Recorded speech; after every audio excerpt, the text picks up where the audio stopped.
लश्कर भी तुम्हारा है, सरदार भी तुम्हारा है, झूठ को सच लिखो अखबार भी तुम्हारा है।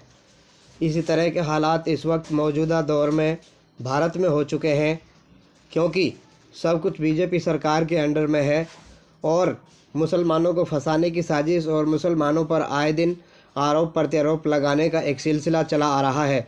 आपकी जानकारी के लिए बता दूं कि जिस तरह से मुफ्ती सलमान अजहरी को गिरफ़्तार किया गया है और उन पर यह आरोप लगाया गया है कि उन्होंने भड़काऊ भाषण दिया है, जबकि ऐसा कुछ नहीं है। वो किसी दूसरे मुद्दे पर बात कर रहे थे और लोगों को समझा रहे थे, लेकिन कुछ लोगों ने, जो जहरीले लोग होते हैं, उन्होंने तोड़ मरोड़ करके मुफ्ती सलमान अजहरी साहब के बयान को इस तरह से पेश किया कि हिंदू भाइयों को भड़काया और उन पर FIR करा दी। तो इसी घटनाक्रम में हमारे साथ जुड़ चुके हैं समाज सेवी यूसुफ खान बिगौत।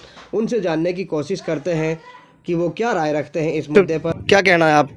सबसे पहले मैं आपका चैनल का शुक्रिया अदा करता हूं और सभी देशवासियों को, उन व्यक्तियों को जो देशभक्त हैं और देश हित के लिए कार्य करते हैं और देश के लिए हर वक्त कुर्बान होने के लिए तैयार होते हैं। तो मैं बता देना चाहता हूं कि जैसे सलमान अजहरी साहब को जिस तरीक़ा से टारगेट किया गया है, काट पीट कर वो वीडियो पेश किए गए हैं, लेकिन उसने कोई इतनी बड़ी बात नहीं कही इन लोगों के पास। वो जो बात करी गई हैं तो वो बाहर के देशों की करी गई हैं, चाहे इजराइल है चाहे कोई भी व्यक्ति है, तो उन्होंने वो उस बात के ऊपर उन्होंने जो कहा है तो वो किया है। लेकिन उससे बड़े बड़े आतंकवादी और देशद्रोही तो इस देश के अंदर हैं, मौजूद हैं। आप किसी को देख लो, कोई बीजेपी ने किसी को अध्यक्ष बना दिया, किसी को कुछ बना दिया और किसी को कुछ बना दिया, लेकिन इनकी जो ये धांधलबाजी, इनसे कोई डरने वाला नहीं है। ये सबसे बड़ी कमी कांग्रेस सरकार की थी भारत के अंदर, जिन्होंने 2002 में जो दंगे किए थे, उससे बड़ा कोई देश के अंदर आतंक नहीं हो सकता। उनमें गैंग रेप वालों को छोड़ दिया गया था और फिर माननीय सुप्रीम कोर्ट ने उनको दोबारा से तलब किया और गिरफ्तारी डाली गई।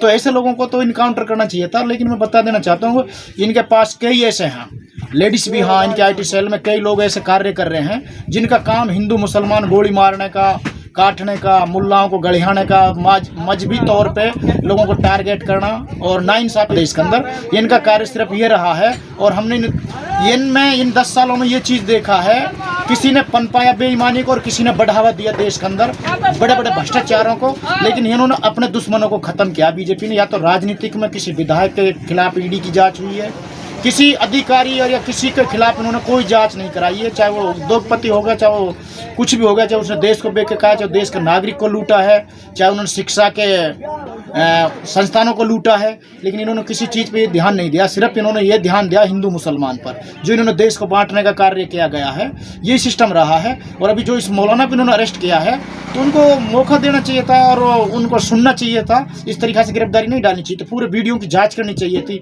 पूरे सोशल मीडिया के जो नेटवर्क था उसकी टोटली रिपोर्ट इनको मांगनी चाहिए थी, पूरी को देखना चाहिए था। लेकिन कहीं न कहीं हर पार्टी को अपनी वोट बैंक का डर है, चाहे कहीं किसानों का मुद्दों को लेके हो, चाहे वो किसी भी चीज़ को लेके हो। लेकिन जब तक ये EVM की सरकार है, EVM पर रहेगी, ये लोगों के साथ इसी तरह का तानाशाही राज है। मुझे तो ऐसा लगता है कि जो मेरा जाति मानना है, जैसा कि अभी बजरंग दल के लोगों ने गाय काट करके मुसलमानों को फंसाने की साजिश की थी मुरादाबाद के अंदर, उस मुद्दे को भटकाने के लिए जो मुफ्ती साहब की गिरफ्तारी की गई है, मुझे तो ऐसा लगता है। आपको क्या लगता है? सर, देश के अंदर जनता जो है ना बहुत समझदार है। जो गधे लोग थे ना, जो गौमूत्र पीने वाले लोग हैं ना, उनकी बुद्धि भ्रष्ट हुई पड़ी देश के अंदर। तो अभी जो नई युवा है, जो नई यूथ, तो उनको सबको पता है कि हमने पढ़ाई में, शिक्षा में कितना मेहनत किया है। हमारे माँ बापों ने खून पसीना से कमा कर हमारे पीछे शिक्षाओं में पैसा लगाए हैं और रोजगार बनाए हैं, उद्योग बनाए हैं, और उद्योगों को किस तरीक़े से ख़त्म करा गया।